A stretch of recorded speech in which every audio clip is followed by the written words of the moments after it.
자, 첫 번째 자료 보시죠.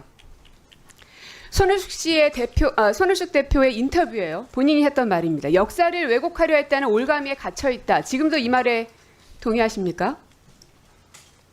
네, 동의합니다. 본인은 역사를 왜곡한 바가 없다는 거죠. 맞습니다. 네. 저는 왜곡한 바 둘째, 없습니다. 극우 세력으로 몰아간 것은 마녀 사냥이라고 말씀하셨어요. 본인이 했던 행동들이 극우가 아니라고 생각하십니까? 예, 저는 대한민국의 역사적 정통성 그리고 자유민주주의의 기본적인 역사적 정통성을 가치? 얘기했을 예, 뿐이다. 그것을 알겠습니다. 그것을 지향하고 그 일을 했을 뿐입니다. 역사적 정통성을 얘기했을 뿐이다라는 네. 거 제가 똑똑하게 기억하겠습니다. 다음 장 보여주시죠. 이거 아시죠? 구띠 플랜 주자구 100 프로젝트.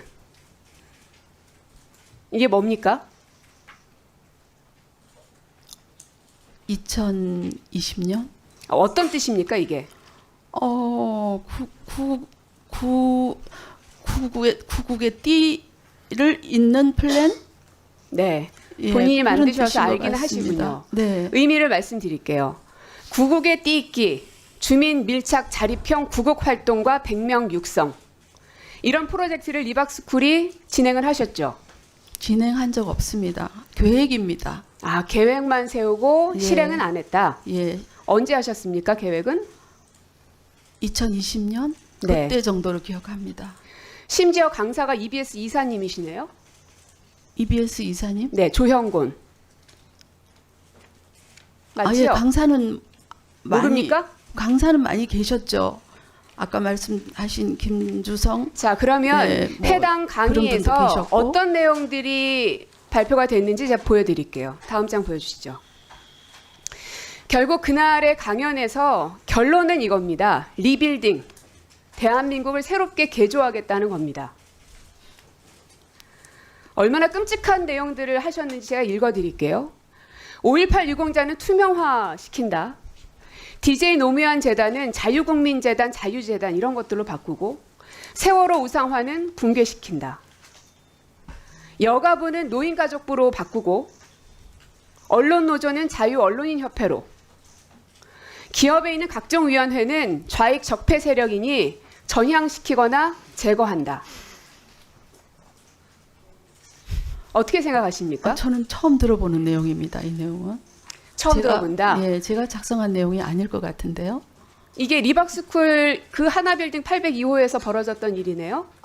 그게는 구티 플랜이 뭔지는 아시는데 예. 제가 보여드린 이 문건은 처음 본다. 예. 왜냐하면 저희 그러면 이게 리박스쿨 누가 사무실에는 만들었을까요? 공유 사무실로서 여러 단체가 같이 쓰고 있고요. 예, 그래서 거기서 어떤 문건이 나온 거에 대해서는 저는 잘 모르겠습니다. 자, 역사를 왜곡하는 올가미에 갇혀 있다. 대한민국의 헌법 전문에 그 대한민국 임시정부의 법통을 이어받는다는 내용 들어가 있는 거 알고 계십니까? 네, 4.19 민주이념도 계승한다는 것 알고 계시죠? 네, 우리 대한민국의 역사의 정통성을 그대로 다 교육하셨다고 말씀하셨어요. 네. 그죠? 그러면 임시정부의 법통도 인정하고 민주화, 민주 개념 이런 것들도 계승해야 된다는 거에 동의하시고 네, 동의합니다. 그러면 여당 야당 할 것 없이 모든 정치인들이 다음에 개헌이 된다면 5.18 정신을 헌법에 수록해야 된다고 하고 있습니다. 여기에 동의하십니까? 그건 제가 이 자리에서 동의하십니까? 안 발표를 합니까? 드려야 됩니까? 네. 증인으로 나오셨으니까요. 이게 놀러 온 거 아니에요. 5.18 정신 수록하는 거에 대해 동의하십니까? 안 합니까? 저는 그것을 수록해야 된다, 말아야 된다. 동의하지 않습니까? 예, 그런 위치에 있지 않습니다. 그러면 전두환 씨에 대해서는 어떻게 생각합니까? 명예를 다시 복권시켜야 될 사람이라고 생각하십니까? 이미 어려운 일이 되었죠. 명예를 복권해야 되는 사람이라고 생각하냐 물었습니다. 예, 그건 제 생각을 그렇게 물어야 될 이유가 그럼 있으신가요? 여기 왜 나왔습니까? 예, 저는 답변하려고 나온 거 아닙니까 지금? 예, 이미 오래전 2020년에 명예를 회복하는 있었던 거에 동의하냐 안 하냐고요.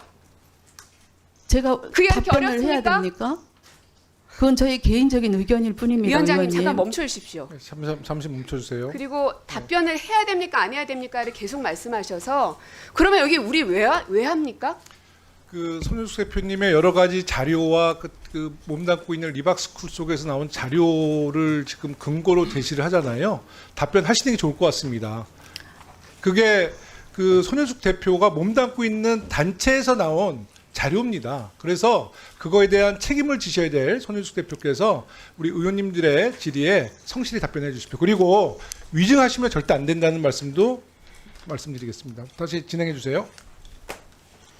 손윤숙 씨가 1차, 2차, 3차도 아마 참여했을 것으로 보이는데 이 해당 TF 자료에 보면 손윤숙이라는 이름 석자가 버젓이 올라가 있습니다. 거기서 뭐랬냐? 전두환 명예회복을 위한 TF 회의를 했습니다. 그러면 이 자리에 가서 전두환 명예회복 하지 맙시다라는 걸 주장하려고 여기 들어가셨나요? 예, 제가 그런 얘기를 했다고 한들 그것은 우리 개인들, 국민 주권자들의 생각일 뿐입니다.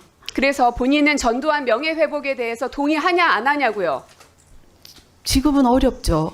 동의하지 않는다? 예. 그럼 학살자로 인정합니까? 네? 학살자라고 인정합니까? 학살자로 인정하느냐고요? 한번 질의는 끝나고 왔습니다. 무슨 말씀을 5.18 하시는 광주 거예요? 민주화운동 때 수많은 국민들이 무고하게 희생했던 그 희생시켰던 그 당사자임을 인정하냐고요? 예, 제가 역사 전문가도 아니고 역사 아니 학자도 손윤숙이라는 아닙니다. 이름이 들어가 있는 이 내부 문건 회의에 전두환 명예회복 TF를 만드셨잖아요. 그 TF 만든 것도 저는 기억도 나지 않습니다. 벌써 언제적 일이고 저희들이 자, 무슨 여러분, 회의를 하든지 1차 그건 개인 회의엔 시민들이 5명밖에 참여하지 않았고요. 2차 회의는 6명밖에 참여하지 않았습니다. 수십 명의 회의도 아닌데 이거를 기억 못한다.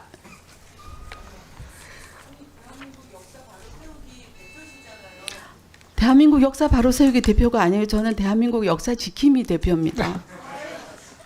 네, 구민정희님. 네, 저기 전두환 학살 부분에 대해서 예. 아니 그 간단한 질문을 답변을 못하는 것에 대해서 저는 많은 국민들이 이미 판단이 섰을 거라 봅니다만은 그렇게 자신도 없으면서 무슨 아이들 사상 교육을 시키세요. 뭐 지금 이 자리에서 저는 참 다양한 생각을 하게 되는데요. 이 청문회를 하는 목적이 늘범 교육에 대해서 뭐 소위 위원장님의 말씀은 구구 사상의 침투를 노렸다 뭐 이런 말씀을 하시고 또 이것이 뭐 정치적으로 댓글과 연관되어 있다 이런 말씀들을 하셨는데요. 저희는 사실 그런 부분에 대해서 잘 모르지만 만약에 그런 의혹이 있다라고 하면 그것은 청문회가 가능하다 저는 그렇게 생각합니다. 그러나 그럼에도 불구하고 개인의 사상 금정을 하는 자리는 저는 아니지 않는가 이런 생각을 하게 됩니다. 누가 어떤 생각을 하는가? 그것을 일일이 뭐 공직자라고 한다면 저는 분명히 그렇게 할 수 있다라고 생각합니다. 공직자가 뭐 위헌적인 생각을 한다든지 이런 것을 얼마든지 검증이 가능하다 이런 생각을 하는데요. 그럼에도 모든 역사적인 사실이나 역사적인 해석 이런 것에 대해서 다 일일이 일 개인에 대해서 물어본다. 그것에 대해서 답해야 된다라고 하는 것이 과연 청문회 자리에서 그것이 가능한 일인가? 이것에 대해서 저는 좀 의심이 있습니다. 네, 구민정희님. 저도 처음에는 늘봄, 즉 교육에만 관련되어 있는 리박스쿨에 뭔가가 있을 거라고 생각하고 들여다보기 시작했는데 너무나 엄청난 것들이 있어서 사실은 교육위 안에서만 청문회할 것이 아니라 국회 차원에서 청문회를 해야 된다고 지금은 생각하고 있습니다. 그리고 제가 전두환에 대해서 계속 물어봤던 이유는 이 해당 리박스쿨에서 작성한 것으로 추정되는 이 내부 문건에 보면 전두환의 명예회복을 추진하기 위한 TF 자료가 나왔기 때문에 그 안에 참석자로 손윤숙 이름이 들어가 있기 때문에 이 문건에 대한 사실관계 확인을 하려는 것이지 저분의 사상을 검증할 생각은 없습니다. 네. 아니, 그러니까 저도 국민의 개인의 사상의 자유가 있기 때문에 당연히 존중받아야 되지만 지금 오늘 손윤숙 대표는 늘봄 학교의 극우 사상을 침투시키려다는 의혹을 갖고 이 자리에 왔어요. 그러면 지금 간단한 질문, 살인마 전두환에 대해서 어떻게 평가하냐 이 기본적인 질문에도 답변을 못하는데 전국에 있는 국민들이 저런 사상을 갖고 있는 그 손윤숙 대표의 리박스쿨이 학교를 다 침투해서 아이들 사상 교육을 시켰다고 하면 학부모님들이 얼마나 불안해하게 생각하겠습니까? 만약에 손 대표가 이 자리에서 나는 그렇게 생각하지 않는다. 대한민국의 헌법의 가치를 존중하고 난 그런 교육 안 시켰다. 그러면 학부모님들도 상당히 안심하겠죠. 근데 저런 어정쩡한 자세를 보이고 아직도 극우적인 성향에 대한 확실한 메시지를 우리 학교의 학부모님들에게 전달하는 것은 앞으로 대한민국의 교육에 큰 혼란을 줄 수 있기 때문에 오늘 청문회를 통해서 낱낱이 밝히고 앞으로는 이런 일이 더 이상 발생하지 않도록 우리 교육위원회가 준비해 주시기 바라겠습니다.